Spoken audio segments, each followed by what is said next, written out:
The Square Ball Podcast. Welcome to the show that is brought to you with Levi Solicitors. You can still get that 10% discount on your legal fees at levisolicitors.co.uk/the Square Ball. Dan, Michael, and Moscow White with you for Propaganda, the show where we find out what's been said about Leeds United. Part 2 of that will come along in a bit. That's where we find out what the opposition fans thought about it. Michael, they're not fun this week, are they? Probably. Well, it's not as bad as it could be. All right, don't spoil the surprise. There's a real treat in store. First of all, let's have a dive into what we got from our TSB Plus members, our own thoughts about reflections on the game a couple of days on, the Leeds angle on the 4-2 defeat at home to Man United. What was the prevailing mood?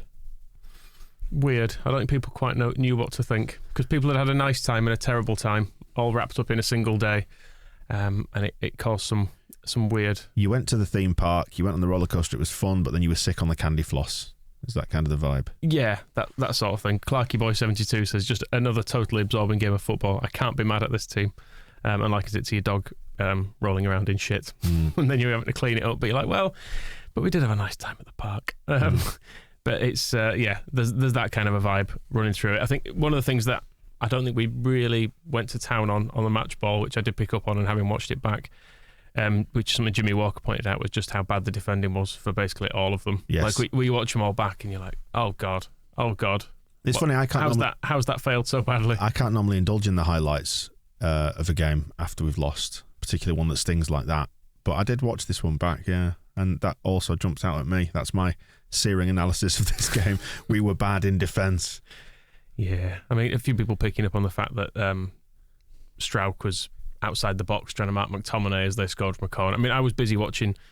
It was Stuart Dallas was trying to pick up Ronaldo from that corner that Maguire scored from, and I was seeing that one and thinking that's not a good idea. Yeah. Ronaldo can leap at about 3 meters into the air and has scored a ridiculous number of headed goals, and Stuart Dallas... But they hate him and don't want to pass to him, so I don't think that's that much of a threat. Possibly. And I also didn't realise that the extent of Strauch's mistake for the last one either, where the ball was basically there at his foot. Yeah. And I saw some... It's not on there because I don't want to hear the Scumpans being too happy, but some of them were saying, it was such a brilliant bit of skill from Fernandes, and it was like that thing Bergkamp did years ago. And he's like, well, no, it's not, because the defender... A man fell over a ball. The defender got it. He just gave it back straight back. Yeah, his flick didn't work. No. Strike helped him. Yeah, it was just a massive mess up, wasn't it? That screen grab that's been doing the rounds on Twitter, if you haven't seen it, it just shows that Strauch is picking up McTominay from that corner, isn't it? But he's outside the D or around the D, that sort of neck of the woods, and that doesn't help. And it is actually, I think I said on the match ball, didn't I, like, if we were going to tweak the tactics and play zonally from corners, just have Struijk attacking the ball every time. Leave McTominay out there, because it looks like they were set up to leave as few people in the box as possible, which gave Maguire a clear run in to stick his big head on that ball. I think the reason I wasn't sure if Maguire had scored it as well, I realised from the replay, is because there's someone behind, I think it's Pogba who's behind him, I thought he was trying an overhead kick, and I wasn't sure if he'd made contact with it, because I think the person's head in front of might have bobbed in front of me temporarily, but it was actually because Ayling was fouling him quite badly. Right, yeah. So that might have also been a penalty had they not scored from it, because Ayling's like absolutely got a full fist of his shirt and dragging him down. And I didn't realise also Meslier wasn't great for that. Yeah. He kind of he comes for it and then ends up nowhere near it, and also the near post shot that he lets in as well. He's looked a little bit, not nervy's not the right word, but he's just slightly lacking in confidence. Is that the right way to describe it? What do you think of him? Because you like Meslier, Moscow. I'd defend him on the near post one. I didn't like it at first, but then looking back, it's kicked really, really hard. Which is what he always says about his coaching. Right into the very toppest of the corner. And I don't know... That's where I say to put it. Yeah. And I don't know how many people it would have been I don't know if goalkeepers get credit for making a save like that, because it's become that kind of truism that nothing should ever go in at the near post. But I think if it's, coming at you from 8 yards and it's travelling at, 60 miles an hour, it's probably a lot got to happen to get it, to block it. And the save from Ronaldo is the opposite of whatever you want to say about how his confidence is, because if he can do one, he can do the other. That didn't look like the save of somebody whose confidence was in the bin. The near post thing is a bit weird, because it is like it's kind of the the first rule of goalkeeping is that you're not allowed to concede at your near post. But if someone puts that shot across you because you're badly positioned too near to your near post, so it definitely can't go in there, then no one says, oh, he stood a bit near to his near post there. You are, as a goalkeeper of some reputation myself, when I was about 19 for one season. Okay, well, it's true. You basically move it in an arc between your two posts, like to cover your angles, and I can't see a lot wrong with where he is. Would you have saved it? Yeah, easy. But it is hard to save a shot that comes really close to your body fast as well. Like if you think about it, trying to stop something by the side of your body that, like you say, hit really hard. That's the important bit, because it went in. It was hit hard enough to go in, and that's how you score goals, isn't it, Michael? Hard kicking straight into the goal. There is a Kasper Schmeichel backed up Borussia Dortmund's goalkeeper about complaining about the near post. The goal, the Borussia player said, it's a myth, something I've never understood. One day someone just came up with it and said a goalkeeper should never be beaten at the near post. Anyone who's played in goal knows it's a huge area and you try to cover the whole goal. Fact, yeah. You can't nodding along to that just in case you couldn't see. It's all in block capitals as well. So that makes it more true, doesn't it? True is that. Yep. You can't try and cover the whole goal and the guarantee that the ball won't go in at the near post if it's a great shot. Near post, far post. Did you just say this? It's very reminiscent of what you were saying. Near post, far post, you try to cover it all. Probably. And you're not happy if it goes in anywhere. Goalkeeper tries to cover a goal. Shocker. That's what I was saying. Let's move on, because I think it's fairly obvious, isn't it? Shit happens, doesn't it, when it comes to stuff like that? And the main point with Meslier is we expose him to so many shots and so many chances. It's not like a keeper who's expected to pop up once every 20 minutes, like Mendy at Chelsea, whatever, who's probably having to make one good save a game and do a few things each half. And also have to deal with the fact we don't really defend corners at all. We do like a weird thing where we seem to watch the man and let them have the header, which is controversial. Remind me, somebody tweeted us this morning, let me see if I can dig it out, but it was about Llorente, just saying, what's going on with him lately? He's just mad, isn't he? We covered that on the match ball. I think it's just sometimes he's away with the fairies. His brain does different things to other people. The good form towards the end of the last season we put down to him, didn't we? It was Colin, by the way. We were saying that he was he looked like one of probably our best centre back at the end of last season, and if we'd have had him all season, we'd have probably gone to Europe or whatever. And now we've decided he's shit. We want Liam Cooper back. But it's not that. I don't think none of these players are terrible. It's just that they're nowhere near the same standard as the collective that we faced on at the weekend, and that just goes back to cost of squad and wages and stuff. And it's amazing how, give or take, the odd anomaly, the league table normally reflects the spending on wages, doesn't it? We found that in the Championship, and it's true in the Premier League. And the truth is, we're down towards the bottom end in terms of expenditure. So, where do you expect us to be? And in terms of Meslier earning his money, if I'm reading the statistics right, he attempts more passes per 90 than Jack Harrison and Rodrigo. On average, this season, he has tried to play more passes per 90. He's been asked to make more passes per 90. Is that Meslier? Yeah. So it's not only the fact that we let the opposition have like 10 shots at him a game, we also give him like a midfielder's work to do with his feet, which is kind of when his distribution troubles do happen, and we saw them happening in the first half. He then kind of he does have a pass completion overall higher than Robin Koch, higher than Rafinha this season, better than Rodrigo and Harrison, of the kind of the regular first team players. So we ask him to do a lot at a young age, and so if one goes in at his near post or he flaps at a corner once or twice, or he didn't even flap, he just couldn't make his mind up what to do, could he? Because it was I'd hate to say it, but it was a good cross in, wasn't it? No, that always happens as well. That it was a good cross to a big, massive headed beast. And we leave lots of gaps for massive headed beasts to attack. And we made it happen the first time it's actually worked for them this season. Had to be on us, didn't it? Just on Meslier, I think, like we saw that one, was that in the first half that you're referring to, Moscow, where he just booted it into touch? He aimed for a winger. I think Dan James had tucked inside actually alongside Rodrigo. He downplayed twice in the first half. I mean, the problem is Meslier can't win, because people moan at him for putting the fullbacks under pressure, which we've seen this season is when we concede possession more often than not. So he started aiming his chips towards the wingers to put us in less danger. I mean, the other option is to boot it upfield straight up the middle, or to start tippy-tapping it around at the back and putting us under pressure again. So sometimes it does just have to go, doesn't it? I mean, and I noticed this with some of the keepers, like I think it's Alisson at Liverpool, who's absolutely brilliant goalkeeper. But I noticed him because I watched I think it might be the Norwich game. I might have seen one in recent weeks around it, and sometimes he just puts his foot through it. I mean, he did get an assist putting his foot through it. That's true, yeah. Against Norwich, didn't he? It was a very, very good pass, wasn't it? But as well, the other fact which a few people have kind of picked up on as well was the weather for Meslier, because he was trying to chip crosses to a wing, and it was the swirling wind. It was absolutely wild. As you saw with the Rodrigo goal, that's completely a wind assisted goal, and it isn't. It picked out the far corner, did he?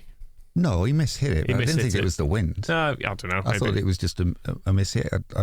It didn't knuckleball around or swerve or anything like that. It just maybe not. Mishit, and De Gea was standing too far out, and it found the one spot. But I wouldn't give Rodrigo the credit. It was a complete miskick. I was going to say, equally, if Rodrigo was a golfer, I think he would have found the conditions favourable for that shot. That's probably the fairest thing to say. And the general atmosphere and the vibe of the game was picked out by a number of people. And the weather, as Pudsey Bod mentions, made it a fun game. And like we were saying, that the slides and things like that when Rodrigo went. The Cameron Sloan picking up on the fact that it should have been called off and replayed when Phillips was fit. Which would have been. I must admit, at half time, because the rain. It was one of those days where you think this is as much as it can possibly rain, and then it just level up again, and and it was like, Jesus Christ! And you had obviously the waterfall in the northeast corner, which has been there for as long as I've been going to Ellen Road. They've never quite managed to get that bit of guttering sorted there. There's always a big deluge. There's all the people in the. I mean, where I was because I'm kind of 2/3 of the way back in the Cop. I was nice and dry, but you can see all the lower east kind of all cowering and moving back as much as they can. I'm 10 rows from the back in the east. I'm almost under the overhang, and the rain was still getting me in the face. It was like swirling across, wasn't it? Like in a circle. So I probably had it worse than the people under the waterfall. I do hope when we rebuild the ground, assuming that happens, the 49ers decide to install a nice scenic waterfall somewhere in that corner as a tribute to that. Did your little telly stay dry? It did, yeah. That was good. We went with a little telly bell, have we? I didn't even say it. Moscow, we did. I did. Moscow gets his little telly, doesn't he? Now in his posh seat. There we go. There we go. Posh, it's a I'm losing enthusiasm for the bell.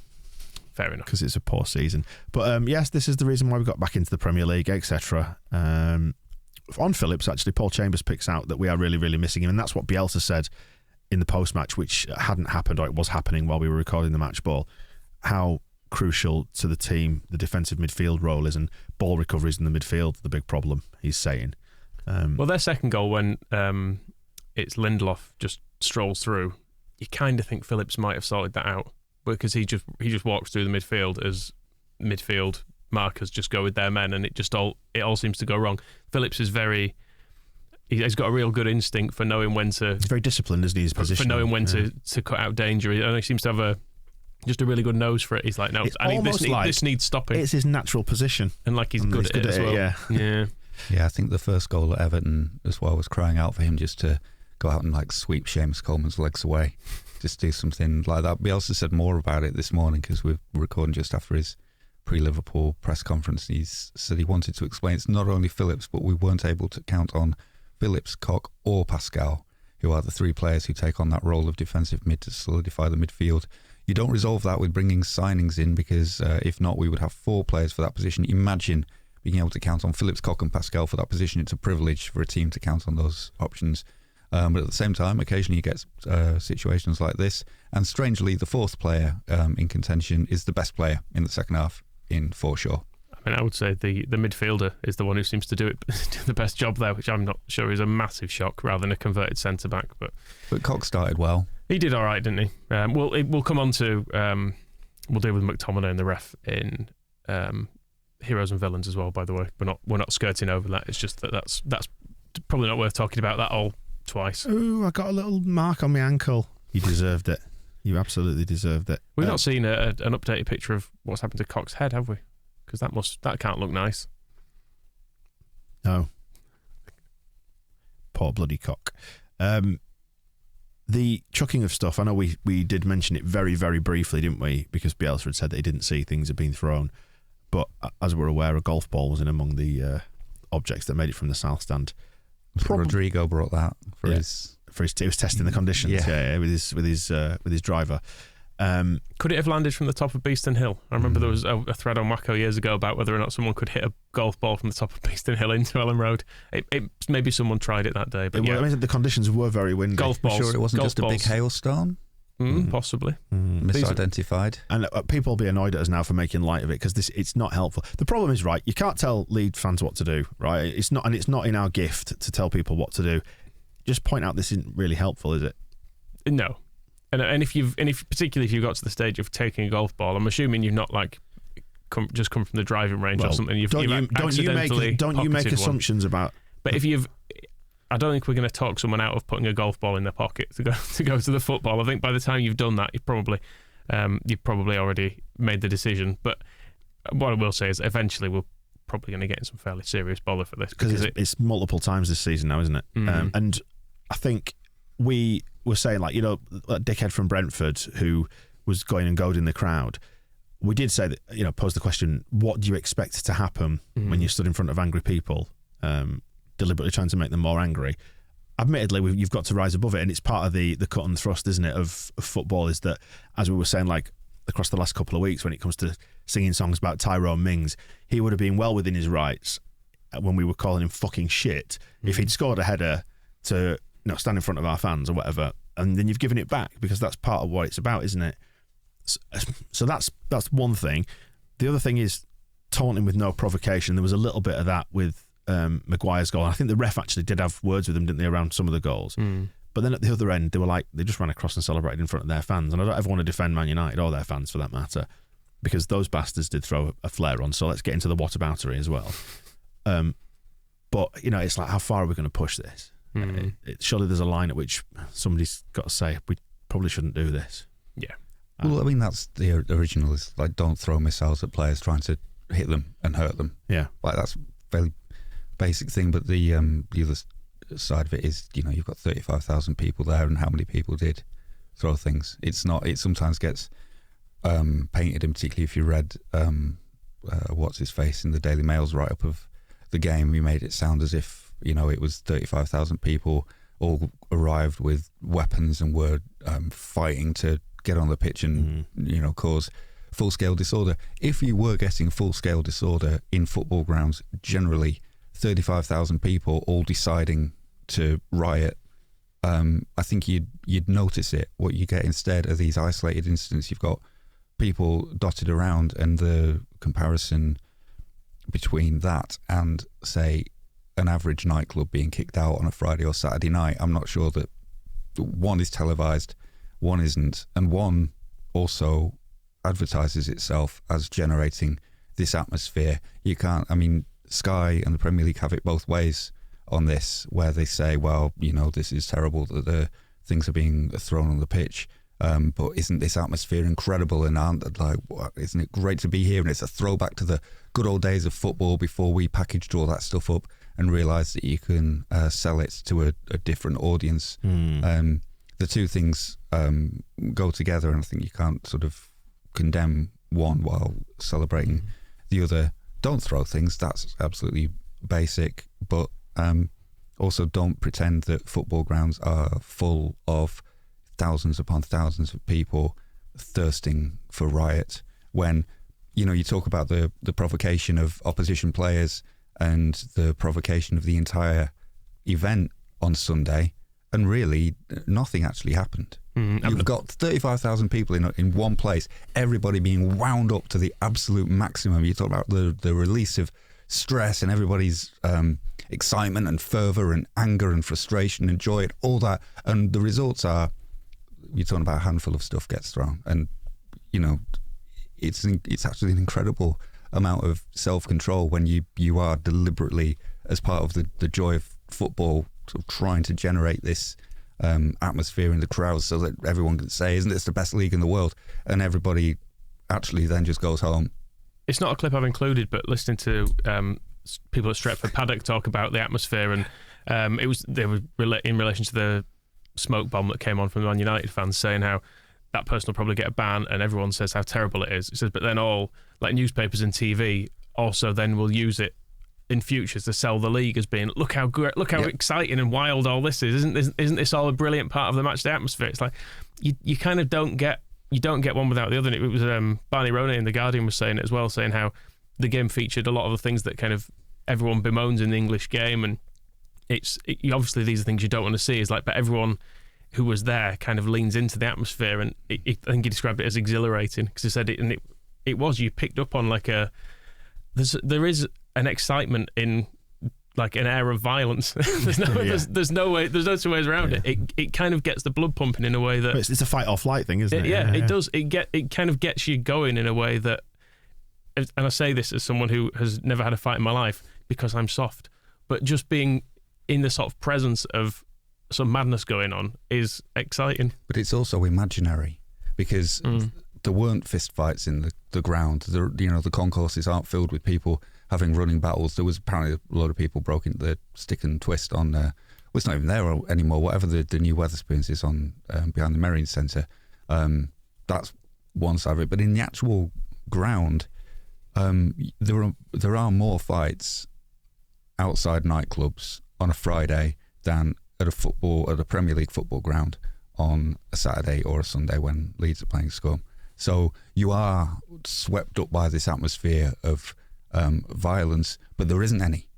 There's none. There were also like 900 police there, which probably does help to reduce the amount of violence, because I'm sure there would have been more. I mean, it was from where we record this down to Ellen Road. There were like pairs of policemen stood roughly every 20 metres apart, and they were all Geordies from kind of walking past him and hearing him chat. So they'd obviously shipped a load in. Yeah, there were South Yorkshire police fans on Ellen Road. Notorious friends of the football fan, aren't they? South Yorkshire police. So yeah, it was a huge operation, I think, but it was. I mean, I didn't see any kind of coming together of fans anywhere, but I'm sure there were a few. There were under 10 arrests, weren't there? I think from the reports. Yeah. But, they said there were 70 people without tickets in Leeds City Centre, and there's videos of people chanting "United" in the Wetherspoons on behind the Merrion Centre. So there's kind of that was their designated pub, I think, wasn't it, as well? I don't know. Maybe I'll take your word for it. There's I'm not doubting you. I just didn't know, and I don't know. So there's that extracurricular in town stuff, but the actual football stadium itself, which is where the attention is with the missiles being thrown, and you couldn't see 900 police in the stadium. It was mainly stewards, and you know that they're all down the tunnel. But there was not a huge, large-scale disorder, or even at any point the threat of it. There was posturing and shouting and singing and throwing of flares, and flares are kind of in the air for the fun of it, and then golf balls aiming at people for no fun. That's not a fun thing to do. But not, if you can control 35,000 people, then it's obviously not out of control. There wasn't, how many Scum fans were there? 3,000. They didn't make an attempt at getting into the South Stand or anything. It was just fucking messing about. So what we're saying is, no problem here, please move along. Well, keep it in its... get it proportionate. Keep it in proportion. It's and not also, Millwall Luton, is it? It's not like a rioting on the pitch. And also that was 1985. That's what I mean. I'm sure when they've played each other, they must have played each other this season or last season. Nothing's happened. But I bet it's still policed like that fixture was happening in 1985, though. Yeah, exactly. I was reminded of Millwall on the way, actually, because there were so many police here. And at the time when Millwall came, there must have been some incident down at Millwall, but I remember Millwall once turned up more or less man-marked by police. I think they'd brought about 300 fans, and there were about 500, I think, outside the stadium. You think, what are you expecting? And they walked them along in a crocodile formation, like a school trip, surrounded by police, like little. Made them all hold hands with vests on. Yeah, flag bearer at the front. Anyway, but ultimately, remember that when the Premier League are advertising themselves to whatever audience they want to reach, it is not with footage of a family sitting down eating sandwiches at halftime, is it? It's that they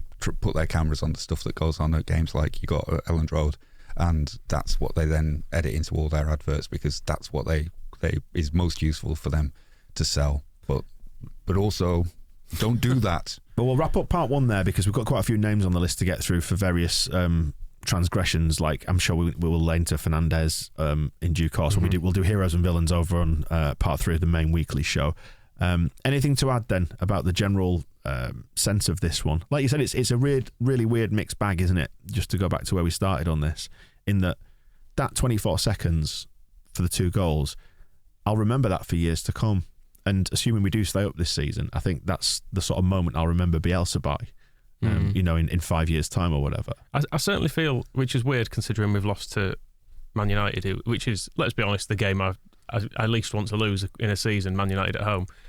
But I feel much better after this than I did after the Everton game, which, truthfully, losing away at Everton is like, whatever. We kind of, I feel like we're more or less friends with Everton as much as you're friends with anyone in the Premier League. We're kind of, there's a bit of mutual respect there probably. They all seem all right.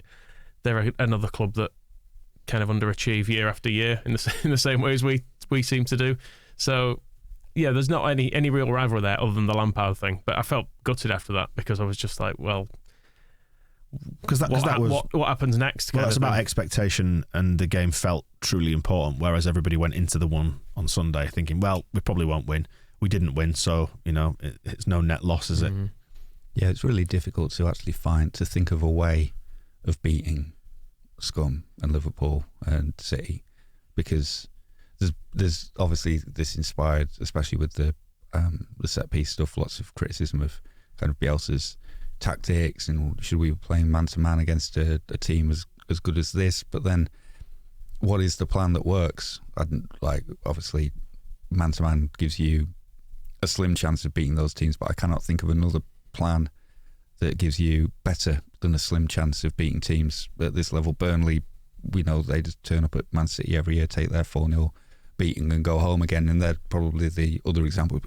Keep it tight and defend well, try and stay in the game for as long as possible, and that's the Burnley way, and it doesn't work. And then we do our man-to-man thing, attack them all over the pitch, and in the end, that doesn't work. It did.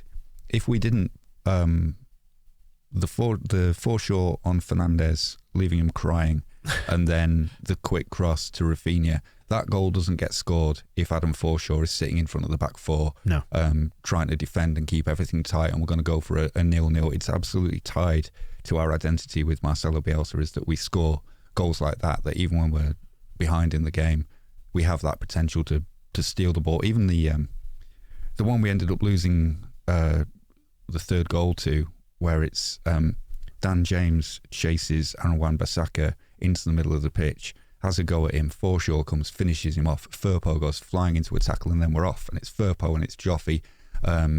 It's James who takes the ball forward. He gives it to Joffy. Firpo crosses it. Rafinha, and then it's Dan James, who's just been back there tackling Bissaka, is up the other end, fluffs the header, and then we win the ball back. We're still in their half. The pass to Firpo, and he loses possession, and he's absolutely fucked. He cannot get back. But we were so close to winning it with that moment, and then we lose it. It's fine margins, isn't it? This is football. But then what's the other option? Is we don't bother doing any of that, and then we lose anyway. But then I think, well, I agree with you, and that's what I was getting at on the match ball when I said we've seen the best and the worst of Bielsa today, in that I don't think we necessarily score those two goals without Bielsa's football, which is obviously what you just said. But on the other hand, it did leave us wide open. That is the paradox within it, isn't it? That's the style of play. But I guess you can mitigate, though, against the headed corner. We've been porous and weak on corners for, well, pretty much the whole time Bielsa's been here, you could argue. And they've done nothing to address that. So that's what you want to do. You want to see him give ourselves the best possible chance, I guess is the phrase I'm looking for, where you maybe think, well, Pascal Strout's massive and he wins most of his headers, so why is he outside the area marking McTominay? Let's box a little smarter with stuff like this. And maybe that's where we need to evolve, is pick your moments to stick absolutely rigidly to a system that, that part of the system, for example, the headed corners, is proven to be really, really weak, and Bielsa is hugely data-driven. So look at the data. Strike outside the box is maybe something that comes from Liam Cooper not being available. Maybe Cooper says, just organising it on the pitch, says, well, obviously, Pascal, get back in here. Right. You're good at winning headers. Just something as simple as that. It's there because it changed as well. Yeah. And so it feels like it wasn't... it was quickly spotted as it's not working because they scored from it. But yeah, I think Liam Cooper's organisation, because when it's a cliche about the European style of football, but Diego Llorente was not defending corners like that in Spain. There weren't Harry Maguire's running at him. So having him as the senior defender, managing people in a defensive situation for a set piece, just isn't what he spent the last 10 years of his professional career doing, whereas Liam Cooper is absolutely, his Chesterfield life was just obsessed. Would have been obsessed. But don't we demand better from it? If this is the top league in the world and we're in the elite, do we not demand better from the people who are organising this, the coaches and the tactics? Do we not say that's not quite good enough, that you shouldn't identify the really obvious big slab head there as the guy who's most likely to cause you danger? Surely that's it's obvious to me. No, I didn't spot it at the time because I wasn't looking at who was picking up who, because you get caught up in the game. But surely, well, you went to marking Maguire is perfectly fair enough. He's a central defender. He's one of our biggest players. It does kind of make sense. He just made a horrible mess of it. Yeah. It's not like they didn't know. It just didn't work. So that's, whatever. Just make it work for the rest of the season. That would be better. Be better at things. Okay, fair enough. Well, we will wrap up part 1 there, part 2 on the way, where we'll find out what they thought and what's going. Have we got some wider world of propaganda? Because that, to me, feels important. A few little bits. Yeah. I don't sense you're very, very enthusiastic about it this week, Michael. It's just a lot of mank. But we've not been winning too many games, obviously. It's been harder this season. It is tough when you don't win. But never mind. Think how sweet it'd have been as well if they'd have all been moaning about it. But no, they were generally pretty happy by the end anyway. Maybe next season, eh? That is part 1 done then. Stick around on YouTube. Part 2 on the way. Have a look at the playlist. The Square Ball Podcast.